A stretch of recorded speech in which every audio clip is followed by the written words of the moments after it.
Hi, welcome back to 143 Kannada. ಇವತ್ತಿನ ನನ್ನ ಪ್ರಯಾಣ ತಿರುವಣ್ಣಾಮಲೈ ಕಡೆಗೆ. ಬ್ಯಾಂಗ್ಳೂರು ಮೆಟ್ರೋದಲ್ಲಿ ಹೋಗಿ ಸ್ಯಾಟಲೈಟ್ ಬಸ್ ಸ್ಟ್ಯಾಂಡಿನ ತಮಿಳುನಾಡು ಸ್ಟೇಟ್ ಬಸ್ನಲ್ಲಿ ಪ್ರಯಾಣ. ಬೆಳಿಗ್ಗೆ 4:15ಗೆ ತಿರುವಣ್ಣಾಮಲೈ ರೀಚ್ ಆದೆ. ದೇಗುಲದ ಮುಖ್ಯ ರಾಜಗೋಪುರದ ನೋಟ ತುಂಬ ಸುಂದರವಾಗಿ ಕಾಣಿಸ್ತಾ ಇದೆ ನೋಡಿ. ಮುಂಜಾನೆ 4:45ಗೆ ಗಿರಿ ಪ್ರದಕ್ಷಿಣೆ ಶುರು.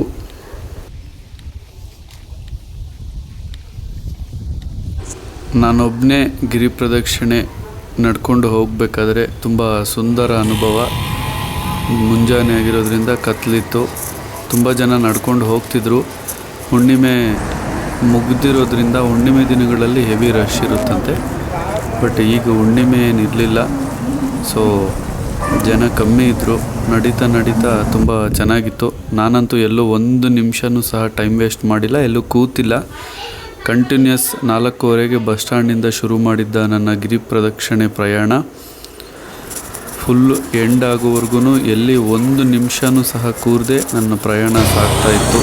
ಓಂ ನಮಃ ಶಿವಾಯ ಅಂತ ಮನಸ್ಸಲ್ಲಿ ಧ್ಯಾನಿಸ್ಕೊಂಡು ಪ್ರಯಾಣ ಮುಂದುವರಿಸ್ತಾ ಇದ್ದೆ.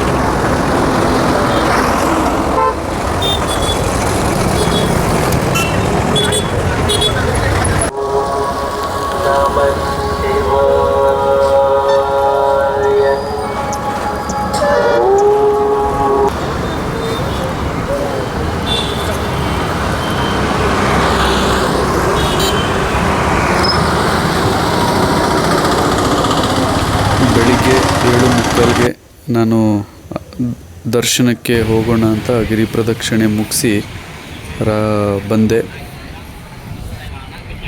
ಸ್ಪೆಷಲ್ ದರ್ಶನ ಟೋಕನ್ 50 ರೂಪೀಸ್ ಇತ್ತು, ಅದನ್ನು ಪರ್ಚೇಸ್ ಮಾಡಿಕೊಂಡು ದರ್ಶನಕ್ಕೆ ಹೋದೆ. ದರ್ಶನ ಆಲ್ಮೋಸ್ಟ್ ನನಗೆ 9-10ಗೆ 1.5 ಅವರ್ಗೆ ದರ್ಶನ ಮುಗೀತು. ಹಾಗೆ ಬರ್ತಾ 10 ರೂಪಾಯಿಗೆ ಒಂದೊಂದು ಜೊನ್ನೆ ಬೌಲಲ್ಲಿ ಪ್ರಸಾದ ಕೊಡ್ತಾಯಿದ್ರು. ಅದನ್ನು ತಗೊಂಡು ತಿಂದೆ. 2 ಪುಳಿಯೋಗರೆ ಮತ್ತು 1 ಪೊಂಗಲ್ಲು. ನಂತರ ಮನೆಗೆ ಲಡ್ಡು ಮತ್ತು ವಡೆ ತಗೊಂಡು ದೇವಸ್ಥಾನದ ಹೊರಗಿನ 4 ದಿಕ್ಕುಗಳಲ್ಲಿ ಸಂಚರಿಸಿದೆ. ಒಂದು ರೌಂಡ್ ಹಾಕಿದೆ ದೇವಸ್ಥಾನದ ಪ್ರಾಂಗಣದಲ್ಲಿ. ತುಂಬ ಸುಂದರವಾಗಿತ್ತು. ಅದರ ನಂತರ ನಾನು ಮಾಡಿದ್ದು ಗೋಪುರ ವೀಕ್ಷಣೆ ಮಾಡಿದೆ. ತುಂಬ ಸೆನ್ಸಿಟಿವ್ ಆಗಿ ನಂದು ಓಪೋ F19 Pro ಫೋನಲ್ಲಿ ತುಂಬ ಝೂಮ್ ಎಲ್ಲ ಮಾಡಿ ಗೋಪುರನ ನೋಡಿದೆ. ಅದನ್ನು ನೀವು ಸಹ ಆ ಅನುಭವವನ್ನು ಫೀಲ್ ಮಾಡಿ.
ಈ ಒಂದು ನನ್ನ ಅರುಣಾಚಲೇಶ್ವರನ ದರ್ಶನ ಪಡೆದು ಬಂದಿರೋ ಈ ವಿಡಿಯೋ ನಿಮಗೆ ಇಷ್ಟ ಆಗಿದ್ದರೆ ನಿಮಗೇನು ಅನಿಸಿದರೆ ಅದು ಕಾಮೆಂಟ್ ರೂಪದಲ್ಲಿ ತಿಳಿಸಿ. ಇನ್ನೂ ಮುಂದಿನ ವಿಡಿಯೋಗಳಿಗಾಗಿ ನಮ್ಮ ಚಾನಲ್ನ ಸಬ್ಸ್ಕ್ರೈಬ್ ಮಾಡಿ. Thank you. ಬಾಯ್.